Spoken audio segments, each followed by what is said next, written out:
All right, everyone. Today I wanted to talk about something that you're going to want to consider setting up on your alts, because earlier on you might not really think of this as too big of a deal, but as you start to get further into the game, this is going to start to become a big problem. And just to give you guys an example here, as you're gearing up, going from item level 1340 to 1370, and this is just kind of an example here so that you can get a perspective of how much silver you're going to need. On average, it's going to take something like 3 million silver just to get from 1340 to 1370. So if you're not preparing and stocking up on some silver earlier on, you are definitely going to run into silver problems later on in the game. So you want to prepare yourself and really stock up at least a little bit. So this is something that I recommend that you guys at least consider setting up on your alts, and I actually have already done it on this character, and it only takes a couple of minutes, and I'm going to show you guys as an example here how easy this is to just end up racking up some silver on your alts. So what I'm going to do here is I'm actually going to end up picking up a couple of specific UNA's tasks,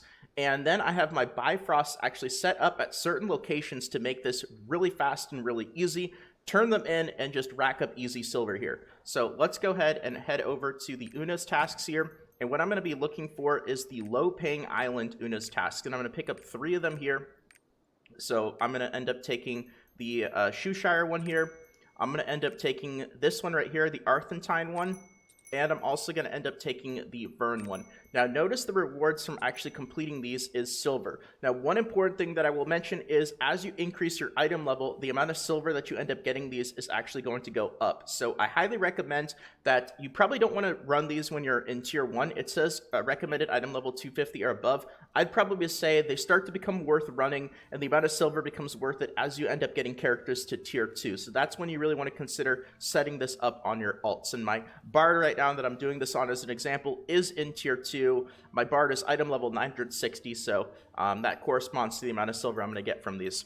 Okay, so now that I actually have these dailies picked up, what I'm going to do is I'm going to go to my Bifrost, and I actually already have it set here for the first location, which is going to be low paying islands. And I'll just show you guys on the map, if you don't have this set up, where this island actually is, because you're going to have to end up going here for the first time just to kind of set up your locations here. So if we end up going to the world map and you look up Low Ping Island, it's actually not too far away from Port Corona here. Once again, Low Ping Island is right there. And I have my Bifrost set up right here because, as you can see, in this warehouse is the first marker that we have to go for these quests. So all we do is we just click on this right here, and then we're going to end up going to this one right here, and we're going to do the exact same thing right here. And then we have one more, and it's pretty crazy how fast these quests are once you actually have everything really set up for it, because we're actually already almost done here.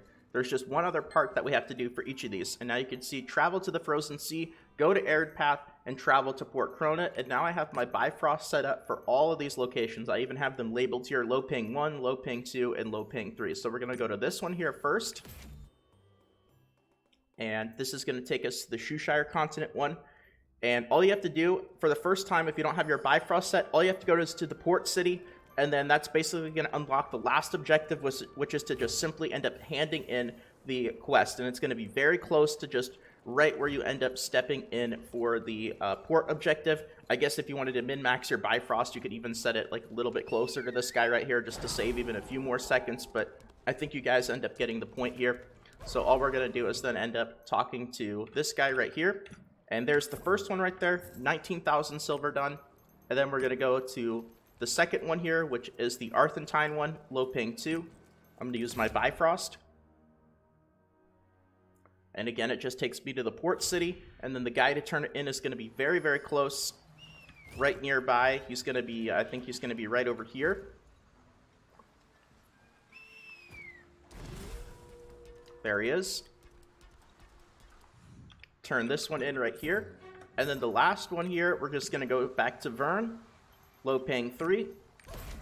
And that's basically the rotation right there. And as you can see, each of these has given me like 15 to 20,000 silver. Of course, using the Bifrost costs 1,000 silver, but in just a matter of a minute or two, you know, you're able to rack up 50 to 60,000 silver on your alts every single day that you do this. And this is going to be really important as you get to later stages in the game, where the amount of silver that you need on stuff is really going to start to go up. So this is something where the earlier that you start considering doing this, every day you can start racking up that silver, and the more silver you're going to have prepared for later on in the game when things really start to get expensive. So I just wanted to kind of go through a little tutorial of this, just a little rundown so you guys can kind of see the process here. As you guys can see, it's pretty simple. It doesn't even take very long, and just kind of do a little spotlight on this. So I hope that you guys enjoyed. If you did, consider leaving a quick like, consider subscribing to the channel for more videos in the future, and feel free to check out the Twitch stream, twitch.tv/salt, where I'll be streaming Lost Ark as well as other games. Thanks again, everyone. Take care, and until next time.